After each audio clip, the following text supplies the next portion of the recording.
Hello, everyone. It's great to see you today. And it is 12 o'clock noon. And so we are live on Facebook and YouTube and on our Facebook business page. So if you're on YouTube, make sure you subscribe. And I want to hear from everyone today in the chat as we have a great discussion today on hold on. We have a great discussion today on who's on your bus. And as part of our series, are you structured to win?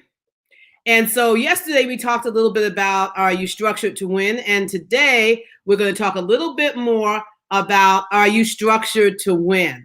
But we're going to be talking about it from a perspective today on who's on your bus. And why is that? Because people, number one, are your greatest asset. So if you're looking to do anything, the people who are around you, the people who you're talking to, the people who are sewing into you, who's on your bus today? And so people are our greatest asset, number one. We know that. We also know that there's a theory called 6 degrees of separation, that anybody that you ever wanted to know or needed to know is connected by mutual acquaintance. And so really think about it. You are 6 degrees away from anyone that you ever wanted to know. You just have to be connected mutually to the right people. So we know that people are the greatest asset there is. There's 6 degrees of separation. And we also know that we have destiny people in our lives, people which they come into your life for different reasons. So I want to talk about 5 categories of people today that come into your life, what they look like. Hello, everyone. Hi, Lori. Hi, Stacy. Hi, Wardine. Hi, Sonia. Hi, Shantae. We want to talk about these people that are coming into your lives or that should be in your lives. Now, a lot of people say, well, you know, Barbara, I don't have a lot of people in my life, and I like it that way. But you are trying to go somewhere and you are trying to do something great. Well, you need people.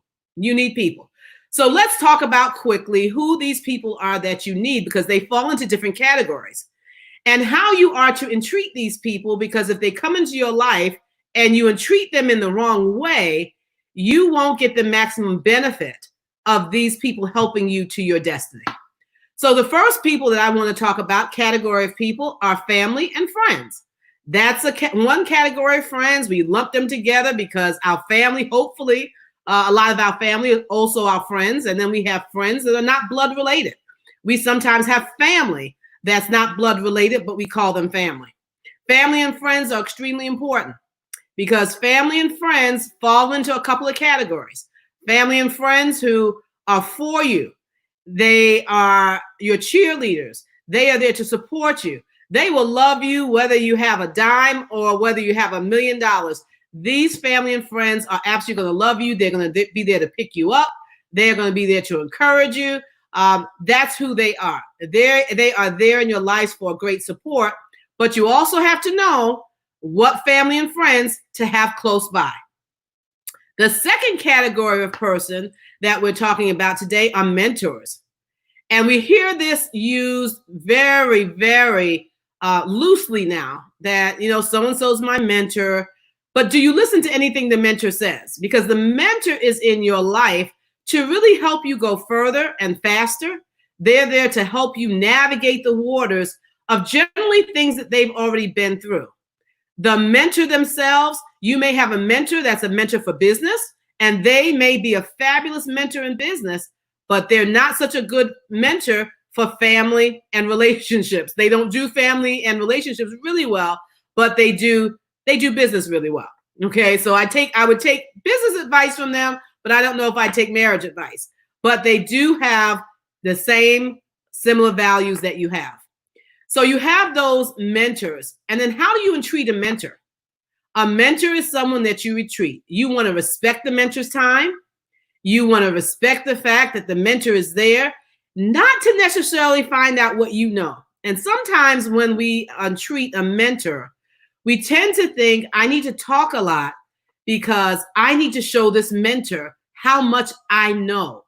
No, you don't. The mentor already has determined that you're a good investment.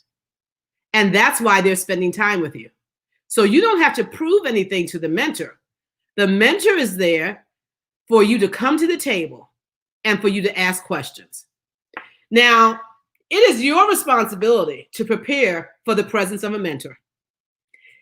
Having questions, and never ask questions that you can go online and find out from a mentor. You can find out, you could Google them and find out, well, where were you born?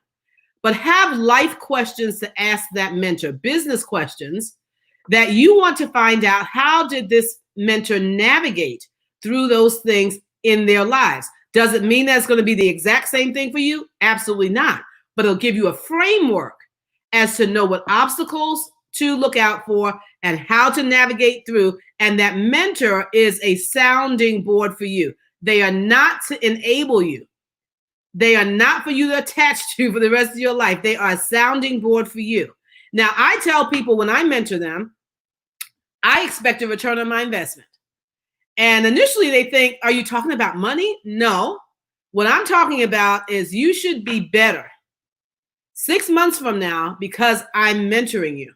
You should have gone further and faster because I'm mentoring you. The other thing is with a mentor, never compete with the mentor. The mentor is there to assist you. The mentor is there to help you. And a really good mentor wants you to do better. They want you to go faster. They want you to go further. And that's why they're depositing in you the things, the failures they've had, the bridges they've crossed, and how you could potentially cross those things for yourself. The third category of people are collaborators. Now, these are the people who you come into alignment with. You decide that there is mutual territory for you to explore, and you decide to collaborate on a business function. It could even be a personal function that you're collaborating on. You come to the table and you bring the best of who you are to the table when you're dealing with a collaborator.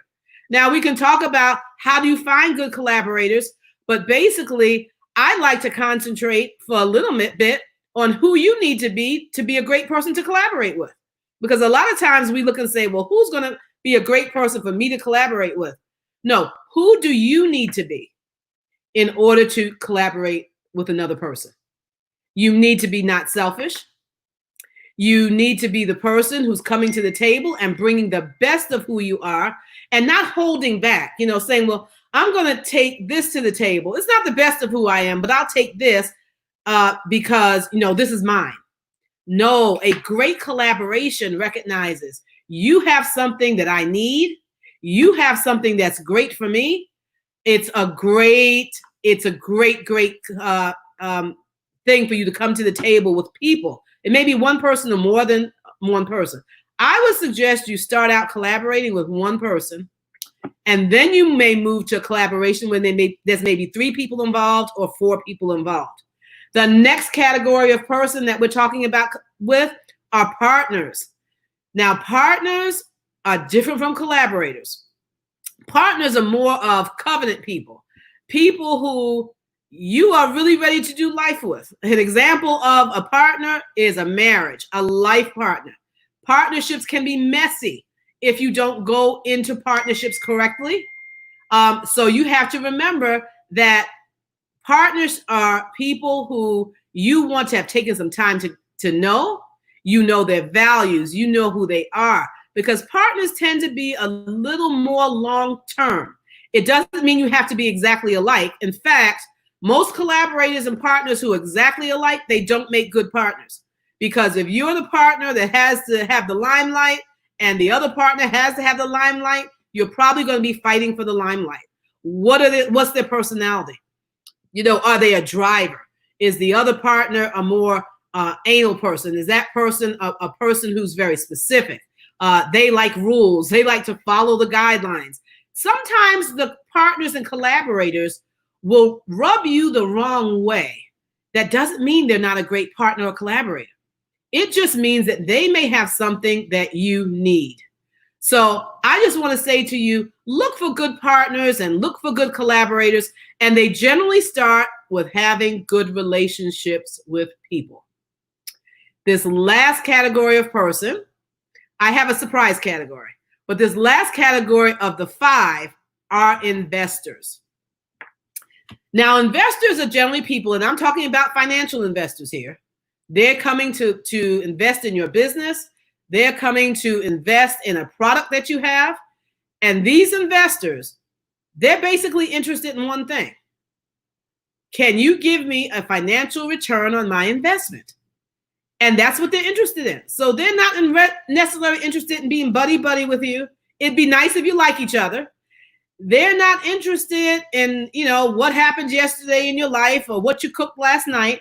The investor strictly wants to know, how can I make a return on my investment if I invest in this product or in your business?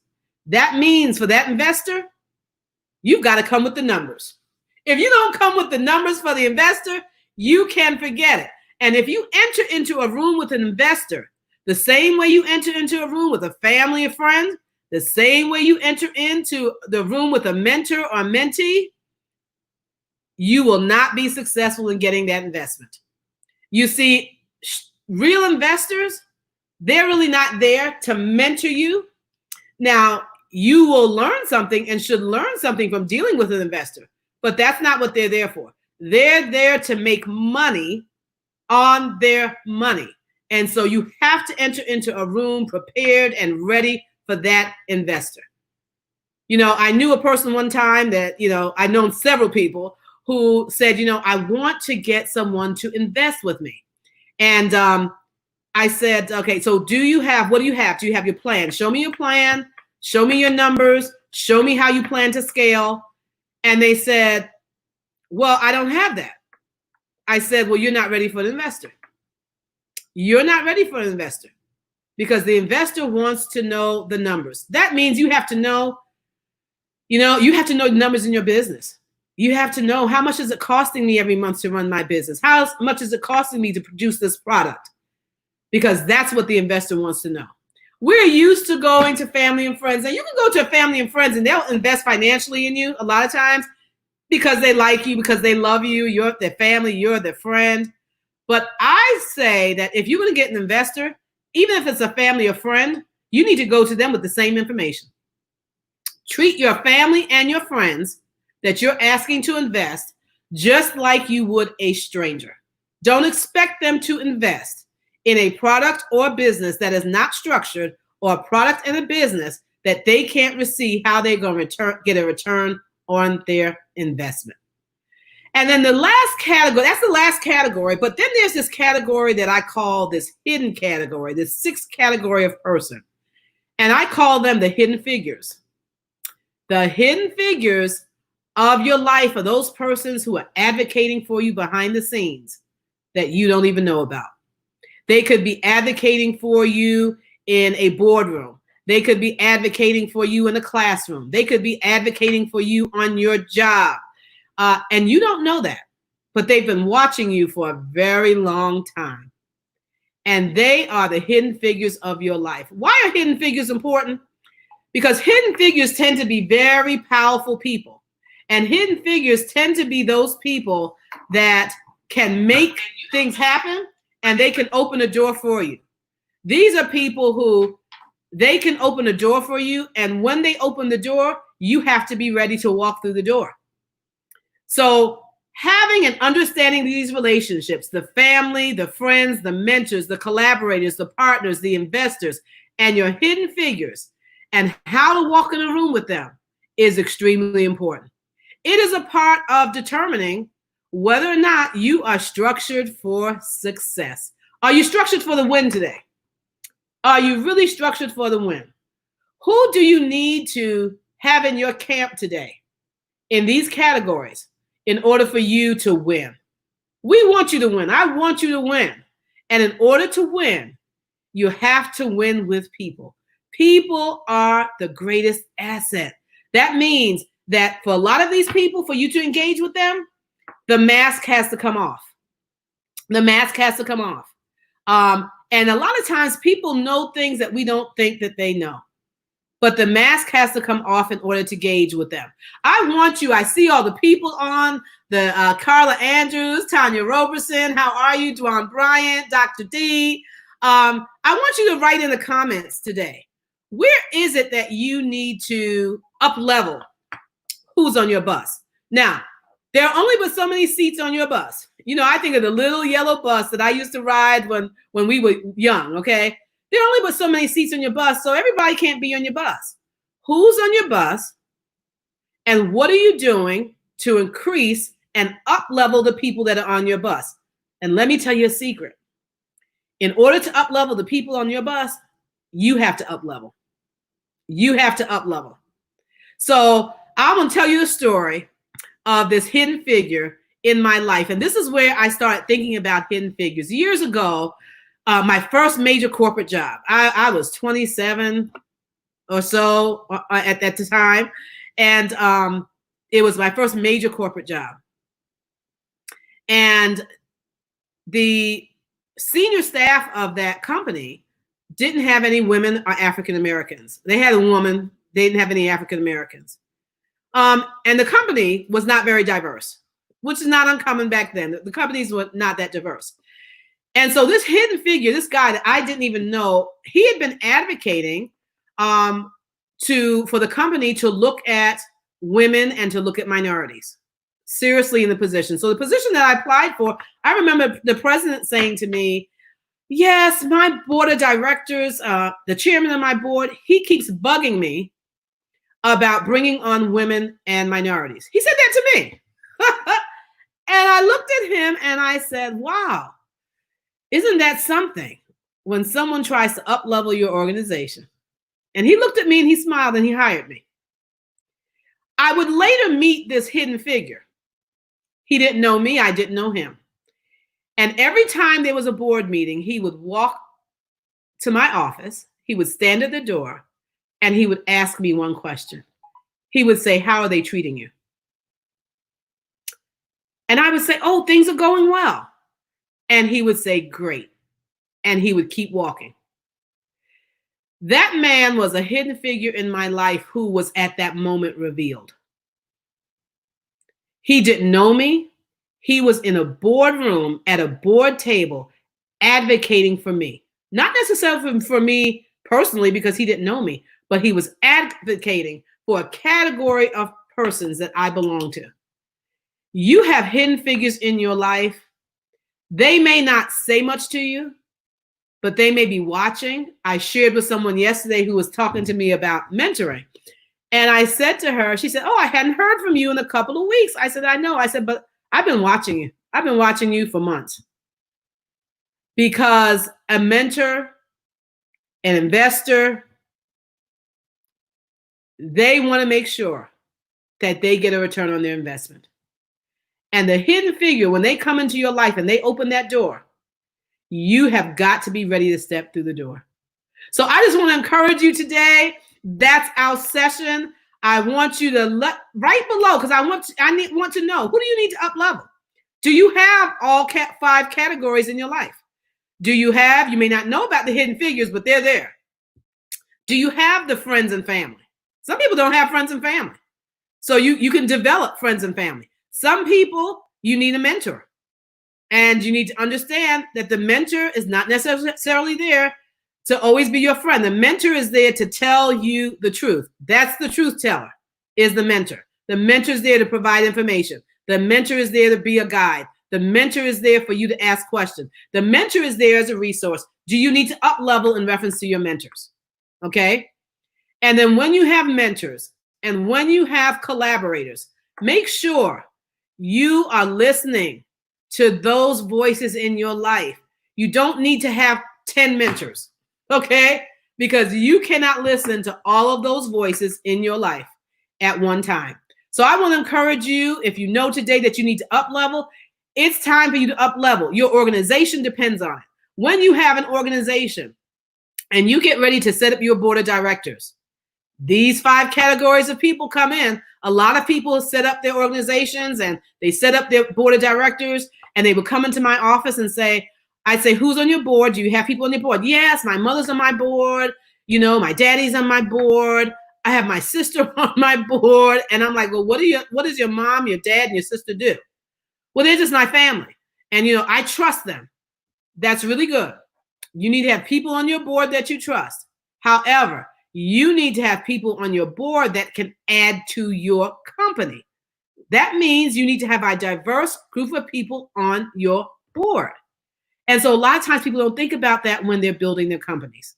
So I want to say to you today, be well, be happy. Make sure that you up level. We are doing a webinar this weekend. I'm doing a webinar this weekend on breaking margins. And breaking margins is about how to move your business from either zero or unprofitable to profitable.